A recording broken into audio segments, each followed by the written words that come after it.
আহলান সাহলান এলো মাহে রমজান, আহলান সাহলান এলো মাহে রমজান, আহলান সাহলান এলো মাহে রমজান। ঘরে ঘরে যেন খুশির ঢল নামিল, ঢল নামিল, ঘরে ঘরে যেন খুশির ঢল নামিল। ঢল নামিল।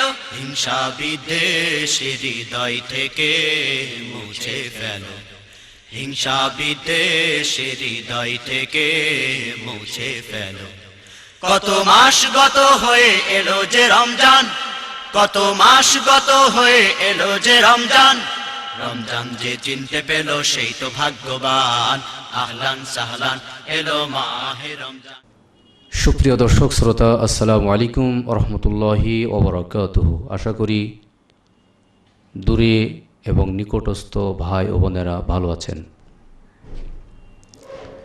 আল্লাহ সুবহানাহু তাআলার দরবারে লক্ষ কোটিবার শুকুর এবং সুজুদ আদায় করছি, যে মহান সুবহানাহু তাআলা আমাদেরকে 12টি মাসের মধ্য থেকে একটি মাসকে নির্বাচন করে আমাদেরকে তার পক্ষ থেকে অসংখ্য রহমত হিসাবে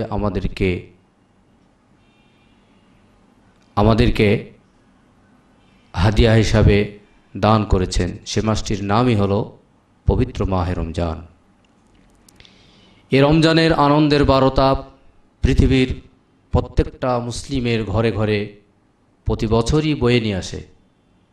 আমাদেরকে চলতে হলে দুটি বিষয় লক্ষ্য রাখতে হয় মানুষের পার থেকে মাথার পর্যন্ত, সেটি হলো শারীরিক সুস্থতা এবং মনের অবস্থা।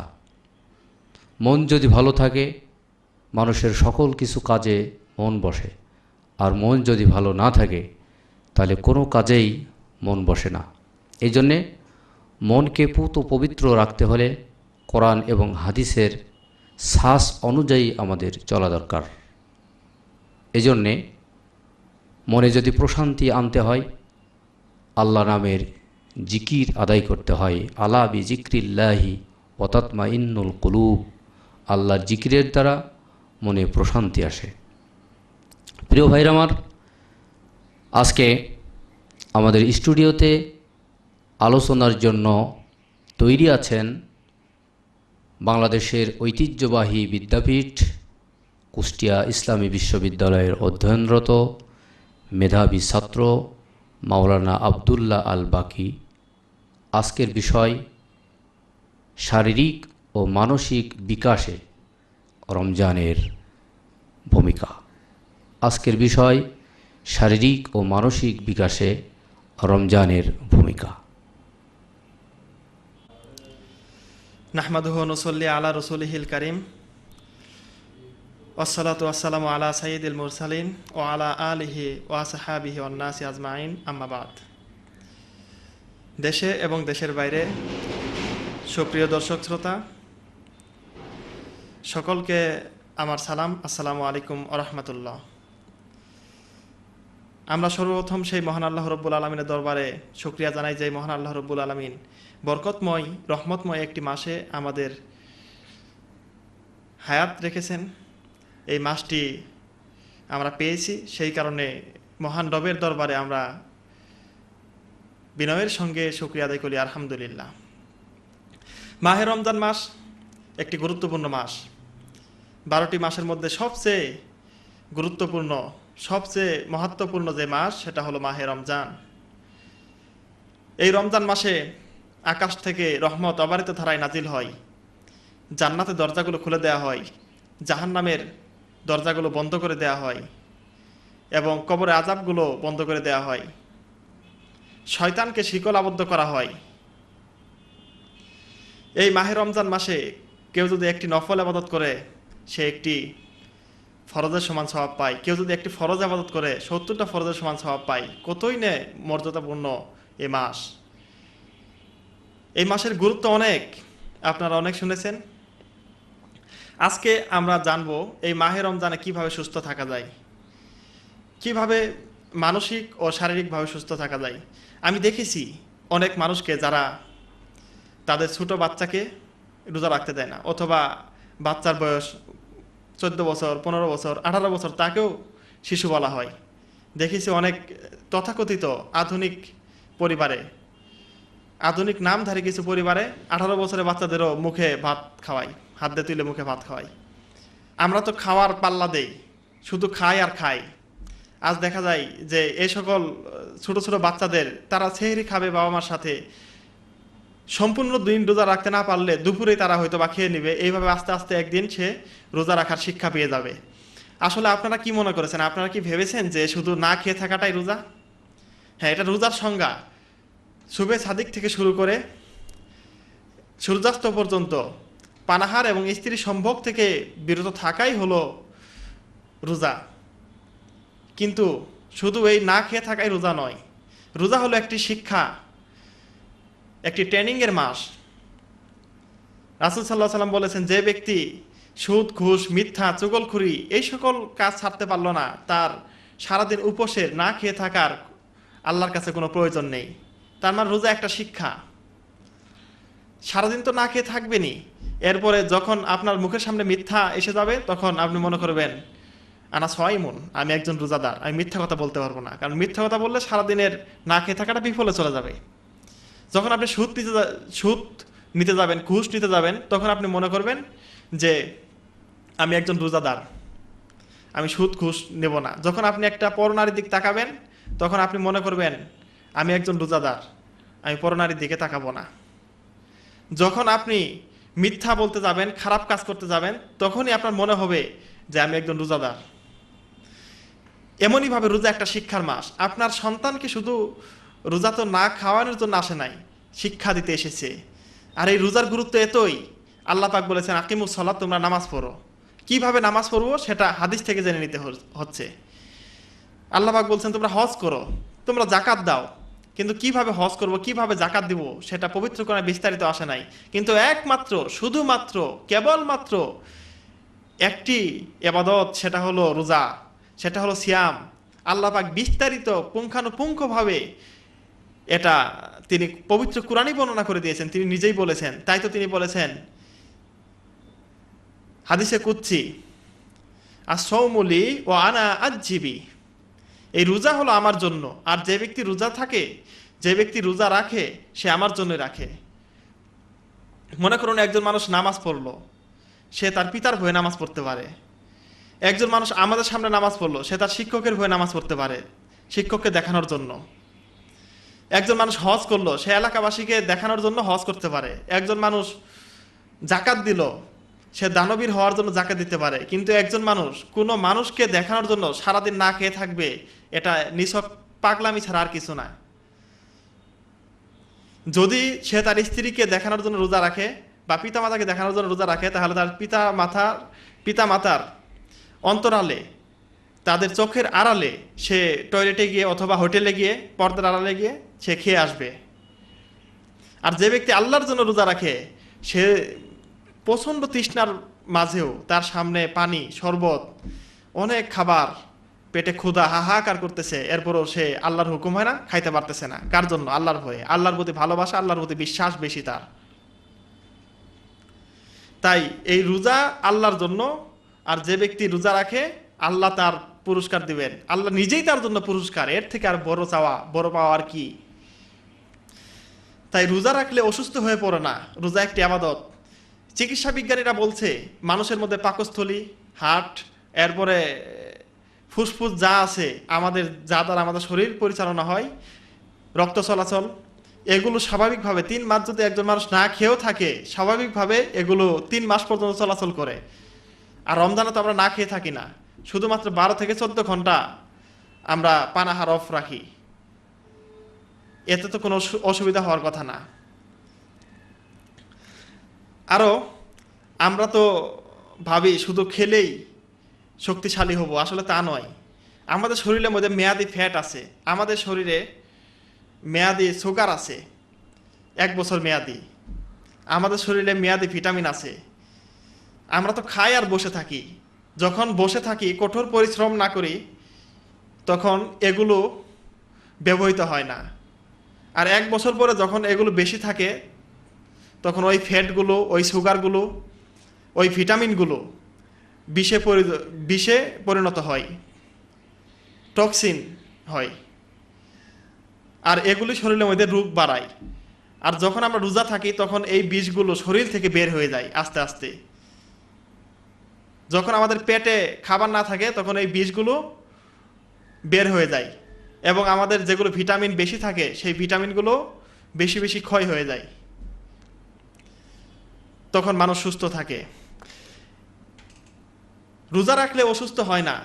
ঢাকা মেডিকেল কলেজ এবং রাজশাহী মেডিকেল কলেজ মিলে এবং ডাক্তার মোয়াজ্জেম হোসেন, গোলাম মোয়াজ্জেম সাহেব কয়েকজন মিলে বাংলাদেশের একটা টিম মিলে তারা একটা গবেষণা চালিয়েছে। সেই গবেষণায় দেখা গেছে যে ফ্যাট কমাতে, শরীরের মেদ কমাতে আধুনিক যে চিকিৎসা আছে তার চেয়ে রোজা অনেক উত্তম। এবং তারা এটাও বের করেছে যে রমজানের মধ্যে একজন মানুষের রক্তচাপ, একজন মানুষের ECG, blood pressure, blood biochemistry এগুলো স্বাভাবিক থাকে। এরপরে রমজানের মধ্যে 80% লোকের ওজন কমে যায়, আর যা কিছু বাড়ে তাতে কোনো ক্ষতি হয় নাই। আর এই রমজানের মধ্যে পেপটিক আলসার যেটাকে বলা হয় এটাও কমে যায়, কারণ পেট থেকে যেগুলো অম্ল রস আছে সেগুলো ধ্বংস হয়ে যায় না খাওয়ার ফলে। ডক্টর ক্লিফ বলেছেন, তার পেপটিক আলসারের উপর একটা বই লিখেছেন, বইয়ের মধ্যে লিখেছেন যে রোজা একটা বিজ্ঞানসম্মত ও স্বাস্থ্যসম্মত, তাই ভারত, জাপান, ইংল্যান্ড, দক্ষিণ নাইজেরিয়া তুলনায় অন্যান্য মুসলিম কান্ট্রিগুলোতে রোগ কম হয়, বিশেষ করে পেপটিক আলসার। এবং তিনি খুব কনফিডেন্সের সাথে খুব জোর দিয়ে বলেছেন, fasting does not produce organic disease. সুতরাং আমরা বুঝতে পারলাম রোজা কোনো রোগকে বাড়ায় না। আর যদি খুব অসুবিধা হয়, আল্লাহ পাক কারোর জন্য কঠিন করে দেন কোনো বিধান। আল্লাহ পাক বলেছেন, ওয়ামান কানা মারিদান আও আলা সাফারিন ফাইদ্দাতুম মিন আইয়ামিন উখর উরিদুল্লাহু বিকুমুল উসরা ওয়ালা ইউরিদু বিকুম। যে কেউ অসুস্থ বা সফরে থাকে অন্য কোনো সময় এই রোজাটা পালন করে নিবে। আপনি যে অসুস্থ থাকেন ওই সময় রোজা রাখবেন না। লা তুকাল্লিফুল্লাহু নাফসান ইল্লা উসাহা। আল্লাহ বান্দার উপর কোনো কিছুই জোরপূর্বক চাপিয়ে দেন নাই, বান্দা যা সহ্য করতে পারবে তাই করবে। যেমন আপনি দাঁড়িয়ে নামাজ পড়তে পারেন না, বসে নামাজ পড়ুন। বসে নামাজ পড়তে পারেন না, শুয়ে নামাজ পড়ুন। শুয়ে নামাজ যদি না পড়তে পারেন তাহলে তো এর চেয়ে আর সহজ কিছু নাই। আল্লাহ পাক বান্দার জন্য সব সহজ করে দিয়েছেন, শুধু আমরা জানি না কিভাবে মানতে হবে।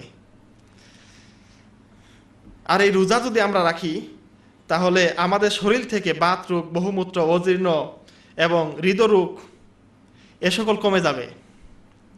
রোজা রাখলে আত্মহত্যা প্রবণতা কমে যায়। রোজা রাখলে অনেক রোগ থেকে আমরা মুক্তি পাব। রোজা রাখলে যৌন রোগ থেকে মুক্তি পাওয়া যায়। রোজা রাখলে এইডস থেকে মুক্তি পাওয়া যায়, কারণ যখন আপনি রোজা থাকবেন তখন আপনার যৌনতা দমিয়ে রাখে, খারাপ কাজ করতে মন চাবে না। তাই এই রোজা আমাদের রাখা প্রয়োজন। রোজা শুধু শারীরিক পরিশুদ্ধি নয়, রাসূল সাল্লাল্লাহু আলাইহি ওয়াসাল্লাম বলেছেন, সুমু তাসিহু, তোমরা রোজা রাখো তাহলে সুস্থ থাকবে। আল্লাহ পাক বলেছেন, আনতাসুমু খায়রুল লাকুম, তোমরা রোজা রাখো তাহলে এর মধ্যে তোমাদের কল্যাণ আছে। আল্লাহর কথা তো ভুল হতে পারে না। এই সিয়াম সাধনার মাধ্যমে আমাদের নিজেকে গড়তে হবে শারীরিকভাবে এবং মানসিকভাবে। যেভাবে আমরা মানসিকভাবে নিজেকে গড়ে নিব তা হলো, আজকে পৃথিবীতে দেখা যায় সম্পদের অভাব নেই, কিন্তু অভাব শুধু শান্তির, অভাব শুধু সুখের। লক্ষ লক্ষ কোটি কোটি টাকার মালিক, কিন্তু তার শান্তি নাই, সুখ নাই। কি করবে? ঘুমের ওষুধ খেতে খেতে পেট ভরে ফেলে, এরপরও ঘুম আসে না টেনশনে। অনেকগুলো বাস, অনেকগুলো ট্রাক, একটা ঢাকা অ্যাক্সিডেন্ট করেছে, একটা নৌকা অ্যাক্সিডেন্ট করেছে, একটা ময়মনসিংহ অ্যাক্সিডেন্ট করেছে। এগুলো চিন্তার তার মাথার মধ্যে সবসময় থাকে। দেখা গেছে তার স্ত্রী অন্যজনের সাথে আড্ডা দিচ্ছে, ডেটিং করছে, তার ছেলে এক জায়গায়, তার মেয়ে আর এক জায়গায়। তার ছেলে একটা দুর্ঘটনা ঘটিয়ে জরিমানা লাগিয়েছে। এরকমই তাদের জীবন।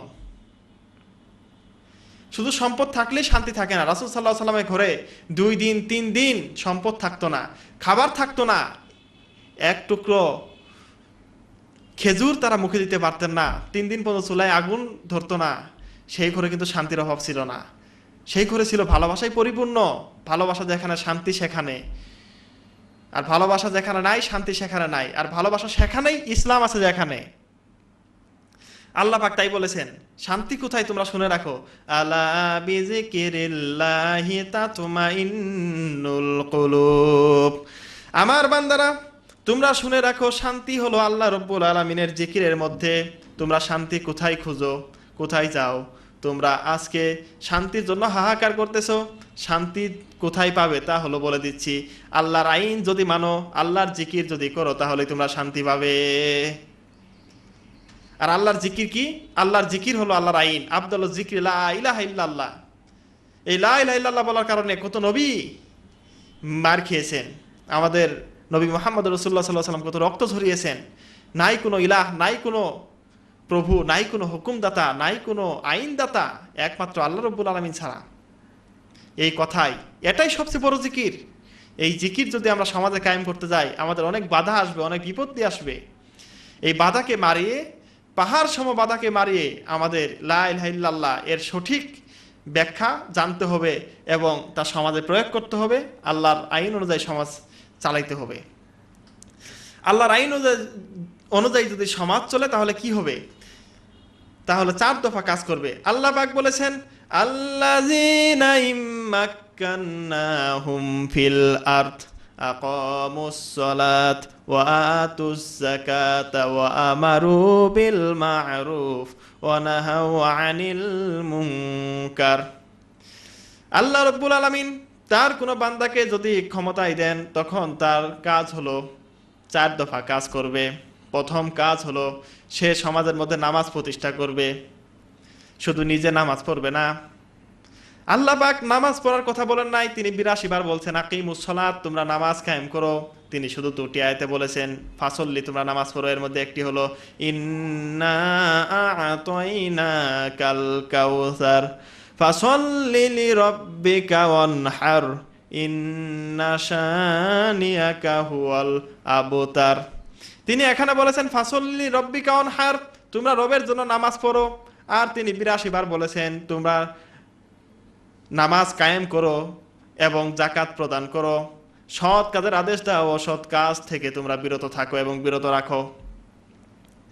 আমার প্রিয় বন্ধুগণ, এরপরে আল্লাহর জিকির হলো নামাজ। আল্লাহ পাক বলেছেন এই নামাজ হলো আল্লাহর জিকির, আল্লাহ যিকরুল্লাহু আকবার। আল্লাহর জিকিরই হলো বড়। আর এই নামাজ যদি পড়ি তাহলে কি হবে? ইন্না সলাতা তানহা আনিল ফাহশাই ওয়াল মুনকার। এই নামাজ পড়লে আমরা সমস্ত অশ্লীল গর্হিত কাজ থেকে বিরত থাকতে পারবো। এই নামাজ আমাদের বিরত রাখবে। শুধু রোজা রাখলেই হবে না, নামাজও পড়তে হবে। যদি নামাজ পড়ি তাহলে খারাপ কাজ থেকে আমরা বিরত থাকব। তারপরে এই নামাজ কি করবে? নামাজ আমাদের ব্যায়াম। যেমন তারাবি নামাজ, এটা শারীরিক সুস্থতার জন্য খুবই উপকারী। যে ব্যক্তি প্রত্যেকদিন 8 রাকাত, মতান্তরে 20 রাকাত, যেই রাকাত পড়েন না কেন, তারাবি নামাজ পড়লে আপনার শরীর সুস্থ থাকবে। নামাজ শুধু একটি ইবাদত নয়, একটি উত্তম ব্যায়াম। তাই নিয়মিত তারাবি নামাজ পড়া খুবই প্রয়োজন। যারা রোজা রাখেন তারা অবশ্যই তারাবি নামাজ পড়তে হবে। শুধু তাই নয়, রাশিয়ার বিজ্ঞানী অধ্যাপক ডক্টর ডিএন নকিটন বলেছেন 3টি কাজ যদি আমরা নিয়মিত করতে পারি, তাহলে আমাদের শরীর থেকে সমস্ত বিষাক্ত দ্রব্যগুলো বেরিয়ে যাবে।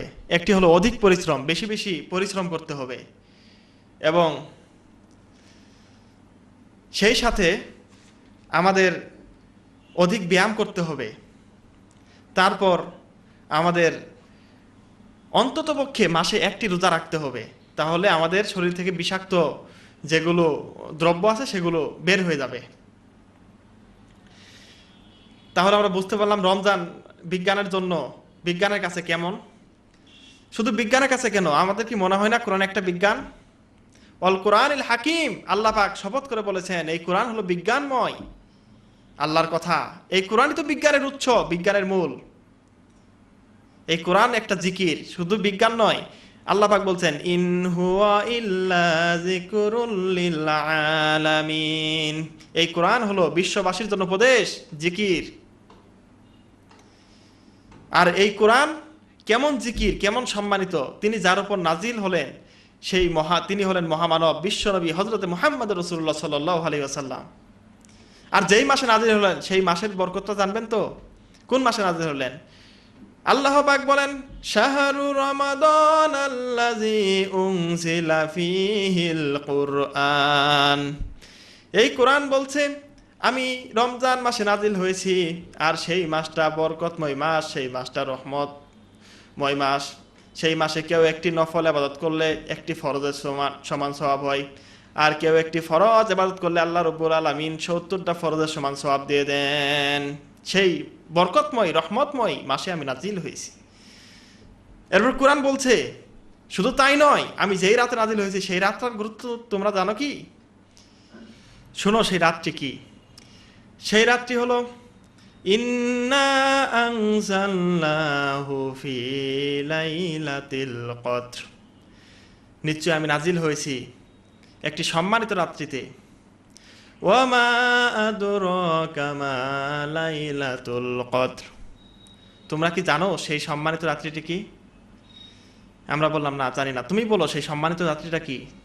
কোরআন বলছে লাইলাতুল কদরি খায়রুম মিন আলফি শাহর, সেই রাত্রিটি হলো এমন একটি রাত যে রাত্রে কোনো আল্লাহর বান্দা যদি একটি রাত ইবাদত করে তাহলে 1000 মাসের ইবাদতের চেয়ে উত্তম। সুবহানাল্লাহ, সুবহানাল্লাহি ওয়া বিহামদিহি, সুবহানাল্লাহিল আযীম। সেই বরকতময় রাত্রে আমি নাজিল হয়েছি। তার মানে এই কোরআন যেখানে যায় সেখানে সম্মানিত। এই কোরআন যে পড়ে, যে পড়ায় তারাও সম্মানিত। খায়রুকুম মান তাআল্লামাল কুরআন ওয়া আল্লামা।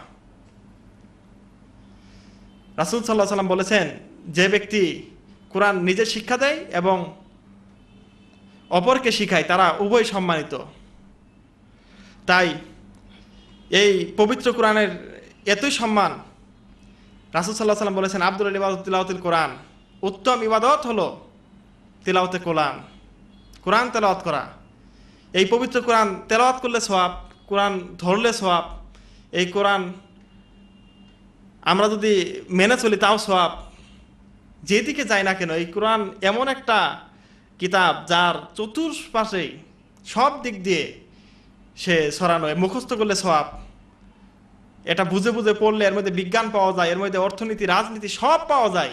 মা ফাররাতনা ফিল কিতাবি মিন শাইইন, আল্লাহ পাক বলছেন এই পবিত্র কোরআনে কিচ্ছু বাদ দেওয়া হয় নাই, সব দিয়ে দেওয়া হয়েছে। তাই এই কোরআন যদি আমরা জিকির হিসেবে মেনে নিতে পারি তাহলে আমরা মানসিকভাবে শান্তি পাবো। তার শান্তির পিছনে আমাদের দৌড়াতে হবে না। আর মানসিক শান্তির জন্য আরও যেগুলো রমজানের মধ্যে বিশেষভাবে ভূমিকা রাখে সেগুলো হলো সুদ, ঘুষ, লোভ, লালসা থেকে বিরত থাকা। লোভ একটি খারাপ গুণ, লোভ একটি খারাপ চরিত্র। যে ব্যক্তি লোভী তার অন্তরে কখনো সুখ থাকে না, তার মন চাই আরো বেশি আরো বেশি। তাকে যদি 1 বস্তা স্বর্ণ দেওয়া হয় সে আর 1 বস্তা স্বর্ণ চাবে। সে যদি একটু ভালোবাসায় উঠে বলবে যে এর পরবর্তীতে আরো ভালো একটা বাসা ভাড়া নিয়ে থাকবো। তার মন কখনো পরিতৃপ্ত হয় না, অল্পতেই সে আল্লাহর শুকরিয়া আদায় করতে পারে না। তার মন শুধু চাই চাই চাই, তাই সে কখনো শান্তি পায় না। আর এই রমজান লোভ থেকে মানুষকে ফিরিয়ে রাখে। কারণ এই রমজানের মধ্যে আপনার সামনে সুস্বাদু খাবার, আপনার সামনে টাকা, আপনার সামনে স্ত্রী, এগুলো থেকে রমজানের বেলায় দিনে আপনাকে ফিরিয়ে রাখছে। তার মানে রমজান একটা লোভ দমনের ট্রেনিং সেন্টার। এরপরে হিংসা থেকে এই রমজান বিরত রাখে। মনে করুন যে ব্যক্তি হিংসুটে তার অন্তরে শান্তি নাই, কেননা যে ব্যক্তি বেশি হিংসা করে সে শুধু চায় অন্যজনের চেয়ে বেশি করতে। এক ব্যক্তির টাকা আছে, এখন এর আর ভালো লাগে না, তার এত টাকা থাকবে কেন। আর হিংসুটে যারা, তাদের 3টি বৈশিষ্ট্য। হযরত লুকমান আলাইহিস সালাম বলেছেন তার সন্তানকে, হিংসুটে ব্যক্তি যখন তোমার পিছনে যাবে তখন তোমার নামে গীবত করবে, আর এই হিংসুটে ব্যক্তি যখন তোমার সামনে থাকবে তখন তোমাকে তুষামত করবে। আর যখন তুমি বিপদগ্রস্ত হয়ে পড়বে, কোনো আপদ বিপদে পড়বে, তখন সে মনে মনে খুশি হবে। এই হলো হিংসুটেদের লক্ষণ। আর তাদের অন্তরে শান্তি নাই। আর এই হিংসা যারা করে, আল্লাহ রাসূল সাল্লাল্লাহু আলাইহি ওয়াসাল্লাম বলেছেন, ইন্নাল হাসাদা ইয়াকুলুল ঈমান কামা তাকুলুন নারুল হাতাব, যে হিংসা ঈমানকে এইভাবে ভক্ষণ করে, জ্বালিয়ে পুড়ে ছারখার করে দেয়, যেইভাবে আগুন কাঠকে জ্বালিয়ে পুড়ে ছারখার করে দেয়, আগুন কাঠকে খেয়ে ফেলে। তাই এই হিংসা থেকে আমাদের দূরে থাকতে হবে। আর এই হিংসা থেকে দূরে থাকা যাবে এই রমজান মাসে। হ্যাঁ, আমরা গিফতা করব, প্রতিযোগিতা করব। আল্লাহ পাক বলছে, তাআওয়ানু আলাল বিররি ওয়াত তাকওয়া, তোমরা সৎ কাজ এবং তাকওয়ার কাজে একে অপরের প্রতিযোগিতা করো। কে বেশি করতে পারে, কে বেশি নামাজ পড়তে পারে, কে বেশি দান করতে পারে, কে বেশি ভালো কাজ করতে পারে, এই ব্যাপারে আমরা প্রতিযোগিতা করব। এটাকে হিংসা বলে না, এটা জায়েজ। এরপরে গালি থেকে আমরা মুক্ত থাকতে পারবো। মানুষকে অযথা গালি দিব না। আল্লাহ রাসূল সাল্লাল্লাহু আলাইহি ওয়াসাল্লাম বলেছেন, মান সালিমাল মুসলিমুল মুসলিমুনা মিন লিসানি ওয়া ইয়াদি, সেই ব্যক্তি প্রকৃত মুসলমান নয় যে ব্যক্তির মুখ এবং হাত থেকে অন্য মুসলমান বিরত নয়, অন্য মুসলমান কষ্ট পাওয়া থেকে বিরত নয়। আমাদের মুখ এবং হাতকে সংযত রাখতে হবে, আমাদের মুখকে সংযত রাখতে হবে। বেশি কথা বলা যাবে না, আল্লাহর কাছে হিসাব দিতে হবে বেশি কথা বললে। এই রমজান গালি থেকে আমাদের মুক্তি দেয়। কেননা যখন আপনি রোজা থাকছেন, আপনার মুখে খুব গালি আসতেছে, ইতিপূর্বে খুব গালি দিচ্ছেন, কিন্তু এই রোজা এক, পেটের মধ্যে ক্ষুধা, আর দুই, আল্লাহকে স্মরণ করবেন, আমি তো রোজা আছি, আনা সাইমুন, আমি গালি দিতে পারি না। আর সাওমু জুন্নাহ, রোজা হলো ঢাল স্বরূপ।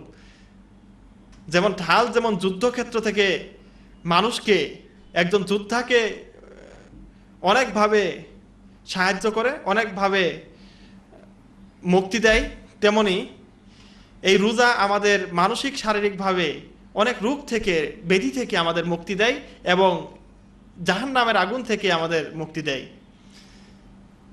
তাই এই রোজার মাসে আমাদের সঠিকভাবে আত্মশুদ্ধি, আত্মগঠন এবং নিজেকে সঠিকভাবে ইসলামের উপর প্রতিষ্ঠা করতে হবে। উ আনফুসাকুম ওয়া আহলিকুম নার, আল্লাহ পাক বলছেন, আগে নিজে বাঁচো, তারপর তোমার পরিবার পরিজনকে নিয়ে ইসলামের পথে চলো, তোমরা জাহান্নামের আগুন থেকে বাঁচো। রোজার মাসে যেটা আমরা করব সেটা হলো, আমরা কিছু কিছু খাবারের ক্ষেত্রে লক্ষ্য রাখবো। যেমন তেলের স্বাভাবিক তাপমাত্রা হলো 20 ডিগ্রি সেলসিয়াস, কিন্তু এই তেলকে বারবার ব্যবহার করা হয়। যেমন পেঁয়াজু বানাইতে, ছোলা বুট বানাইতে, বিভিন্নভাবে তেলকে বারবার ব্যবহার করা হয়। তখন এই তেলের তাপমাত্রা চলে যায় আপনার 300 থেকে 400 ডিগ্রি সেলসিয়াস। এই তেল যখন এত ডিগ্রি সেলসিয়াস চলে যায়, তখন এটা আমাদের জন্য ক্ষতিকর হয়, আমাদের হজমের জন্য ক্ষতিকর হয়, আমাদের হৃৎপিণ্ডের জন্য ক্ষতিকর হয়, ডায়রিয়া হয়। তাই রমজানের দিন আমাদের এই বিভিন্ন তৈলাক্ত এবং কি ভাজা পোড়া খাবার থেকে বিরত থাকতে হবে। আর আল্লাহ পাক যেন আমাদের সঠিক বুঝ দান করেন। আমাদের ব্যবসায়ীরা, তারা আমের মধ্যে ফরমালিন দেয়, তারা আনারসের মধ্যে ফরমালিন দেয়, তরমুজের মধ্যে, আপেলের মধ্যে, সবটির মধ্যে ফরমালিন দিয়ে আমাদের বিষ খাওয়াচ্ছে। একটা তরমুজের মধ্যে ভায়াগ্রা নামে ওষুধ থাকে, যে ওষুধ খেলে একজন বৃদ্ধা যৌবনে উপনীত হয়, একজন বৃদ্ধার যৌবন ফিরে আসে। আর সেই তরমুজের মধ্যে এমন মেডিসিন দেয় যা খেলে মানুষের চুল পেকে যায়। আজকে অল্প বয়সে এই মানুষগুলো বুড়ো হয়ে যাচ্ছে। কেন হচ্ছে? এগুলো আপনাদের জন্যই। আজ ডিম পর্যন্ত নকল করা হচ্ছে, ডিমের কুসুমগুলো সাদা পাওয়া যাচ্ছে। এই যে ডাব, নারিকেলের মধ্যে মূল পানিগুলো সিরিঞ্জ দিয়ে তুলে তারপরে সেখানে সাদা পানি তুলে দেওয়া হচ্ছে। এরকমভাবে ডুপ্লিকেট করা হচ্ছে, নকল জিনিস মানুষকে খাওয়ানো হচ্ছে। এরপরে এই যে সেদিন পত্রিকায় দেখলাম, কি বলে, সার্ফ এক্সেল আর শ্যাম্পু, এই দুইটা মিলিয়ে আর গুঁড়া দুধ মিলিয়ে দুধ বানিয়ে খাঁটি গরুর দুধ হিসেবে বিক্রি করা হচ্ছে। এইভাবে আমাদের বিষাক্ত খাবার খাওয়ায় আমাদের বাঙালিদের জীবনকে ধ্বংস করার পায়তারা চলছে। মানগস্যা ফালাই সাবিনা, রাসূল সাল্লাল্লাহু আলাইহি ওয়াসাল্লাম বলেছেন, যারা এই সকল কাজ করে তারা আমাদের দলভুক্ত নয়। আপনারা নিশ্চিত থাকেন, আপনারা মুসলমানের দলভুক্ত নয়, আপনারা প্রতারণা করছেন। কিয়ামতের দিন আল্লাহর কাছে জবাব দিতে হবে। যতই কালেমা পড়েন, যতই তাসবিহ টিপেন, হজ করেন, যাকাত দেন, নামাজ পড়েন, যদি আপনি ব্যবসায় ভালো না করতে পারেন, তাহলে কখনো সফলতা অর্জন করতে পারবেন না, কখনো জান্নাতে যেতে পারবেন না। আর প্রবাসী ভাইরা, আপনারা যেই যেখানে থাকুন না কেন, ভালো থাকুন, সুস্থ থাকুন, আমার জন্য দোয়া করবেন, আমরাও আপনার জন্য দোয়া করব। আপনারা দেশের জন্য অনেক সুনাম বয়ে এনেছেন, অনেক সফলতা এনেছেন, আমরা আপনার জন্য দোয়া করি। আর দোয়া করবেন আমার জন্য। বিশেষ করে আমি একজন ছাত্র, কোনো আলোচক নয়, তেমন কোনো বক্তাও নয়। আল্লাহ পাক যেন আমাকে একজন হক্কানি আলেম হিসেবে তৈরি করেন। ইসলামী বিশ্ববিদ্যালয়ে ডিপার্টমেন্ট অফ দাওয়া and Islamic studies, faculty of theology and Islamic স্টাডিজের একজন ছাত্র। আমি একজন হক্কানি আলেম হতে চাই, আল্লাহ পাক যেন আমাকে কবুল করেন। এই বলে বক্তৃতা শেষ করছি। ও আখির দাওয়ানা আলহামদুলিল্লাহ, আসসালামু আলাইকুম ওয়া রাহমাতুল্লাহি ওয়া বারাকাতুহু। এখন মোনাজাত হবে। আল্লাহুম্মা আমিন। রব্বানা যালামনা আনফুসানা ওয়া ইল্লাম তাগফির লানা ওয়া তারহামনা লানাকুনান্না মিনাল খাসিরিন। রব্বানা আতিনা ফিদ দুনিয়া হাসনাতাও ওয়া ফিল আখিরাতি হাসনাতাও ওয়া কিনা আযাবান নার। রব্বিগফিরলি ওয়া লিওয়ালিদাইয়া ওয়া লিল মুমিনিনা ইয়াওমা ইয়াকুমুল হিসাব। আয় আল্লাহ রব্বুল আলামিন, আল্লাহ মাহে রমজানের এই অনুষ্ঠানে তোমার শাহী দরবারে হাত তুলেছি রব্বুল আলামিন। কোরআন এবং হাদিস থেকে কিছু কথা বলেছি ইয়া রব্বুল আলামিন। জানি না সেই কথাগুলো কতটুকু তোমার মনে মতো হয়েছে, কতটুকু সঠিক হয়েছে রব্বুল আলামিন। যদি ভুল হয়ে থাকে তুমি ক্ষমা করে দাও আল্লাহ রব্বুল আলামিন। এই কথা অনুযায়ী তুমি মানুষকে আমল করা তৌফিক দিও ইয়া রব্বুল আলামিন। এই মাহে রমজানে হাত তুলেছি ইয়া রব্বুল আলামিন, আমরা শুধু তোমার কাছে চাই রমজান যেন ভালোভাবে পালন করতে পারি, তুমি যেই উদ্দেশ্য আমাদের পাঠিয়েছো সেই উদ্দেশ্য যেন সাধন করতে পারি ইয়া আল্লাহ রব্বুল আলামিন।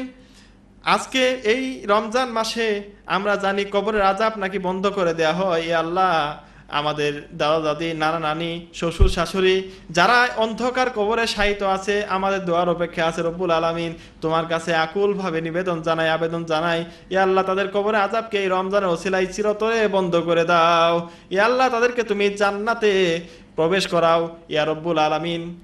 আল্লাহ, আমরা যারা বেঁচে আছি আমাদের তুমি সঠিক পথে পরিচালনা করো, 5 ওয়াক্ত নামাজ পড়ার তৌফিক দান করো, সত্য কথা বলার তৌফিক দান করো, গীবত থেকে, মিথ্যা থেকে এবং সকল পাপাচার থেকে বাঁচার তৌফিক দান করো ইয়া রব্বুল আলামিন। আল্লাহ, আমরা তো অনেক গুনাহ করেছি, গুনাহ করতে করতে পাহাড় সম গুনাহ করে ফেলেছি, আমরা তো হতাশ হয়ে গেছি। তবুও তোমার কথা মনে পড়ে, লা তাকনাতু মির রাহমাতিল্লাহ। ইয়া আল্লাহ, তোমার নাম তো রহমান, তোমার নাম রহিম, তোমার নাম গফুর ইয়া রব্বুল আলামিন। আমাদের গুনার দিকে না তাকিয়ে তোমার সিফাতি নামগুলোর দিকে তাকিয়ে আমাদের জীবনে গুনাহগুলো মাফ করে দাও ইয়া রব্বুল আলামিন। আল্লাহ, আজকে আমরা অনেক গুনাহ করছি রব্বুল আলামিন, তোমার কাছে তো ক্ষমা চাবো, কিন্তু তুমি যদি আমাদের তাড়িয়ে দাও তাহলে আমরা কার কাছে যাব রব্বুল আলামিন? তুমি ছাড়া তো আমাদের আর কেউ নাই। এ আল্লাহ, তুমি নির্যাতিত মুসলমানদের পাশে দাঁড়াও।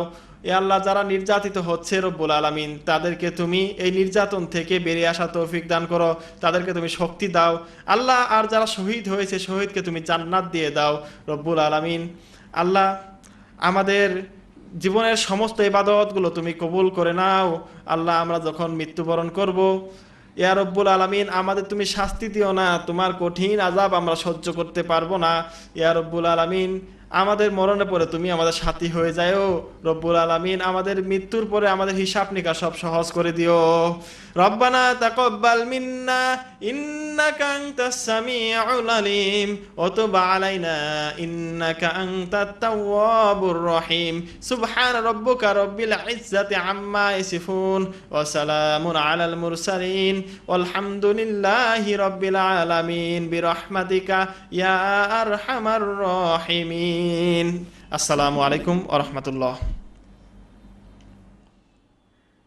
সুপ্রিয় দর্শক শ্রোতা, এতক্ষণ পর্যন্ত আপনারা মাওলানা আব্দুল্লাহ আল বাকি সাহেবের কাছ থেকে অত্যন্ত গুরুত্বপূর্ণ শারীরিক ও মানসিক বিকাশে রমজানের প্রভাব এ সম্বন্ধে আলোচনা শুনলেন। আমাদের এখন যা করণীয়, শরীরকে যদি সুস্থ রাখতে হয়, বিশ্বনবী সাল্লাল্লাহু আলাইহি সাল্লামের ভাষায় নবীজি বলেছেন তাবরানী শরীফের ভিতরে, সুমু ও তাজিহু, রোজা রাখো তাহলে তোমরা শারীরিক সুস্থতা লাভ করবে। একটি মেশিন যখন বারবার চলতে থাকে তখন সে মেশিনের দুর্বলতা আসে, পার্টসপত্র লুজ হয়ে যায়, দুর্বল হয়ে যায়। ঠিক অনবরত আমাদের শরীর নামক এই যন্ত্রটি, মেশিনটি যদি বারবার চলতেই থাকে আর এই মেশিনকে বারবার যদি খাবার দিতেই থাকা যায়, তাহলে এরও একটা নেতিবাচক প্রভাব পড়ে। সেই নেতিবাচক প্রভাব থেকে আল্লাহ তাআলা ১,৫০০ বছর আগে বিশ্বনবী সাল্লাল্লাহু আলাইহি সাল্লামের আনিত আদর্শের মাধ্যমে আমাদেরকে উপহার দিয়েছেন এ মাহে রমজান। পূর্ববর্তী জাতিদের উপরও রোজা ছিল, ফরজ ছিল, কিন্তু কারোর ছিল মাসে 3 দিন, কারোর ছিল সপ্তাহে 1 দিন। যেমন হজরতে দাউদ আলাইহিস সালাম একদিন পর পর রোজা রাখতেন।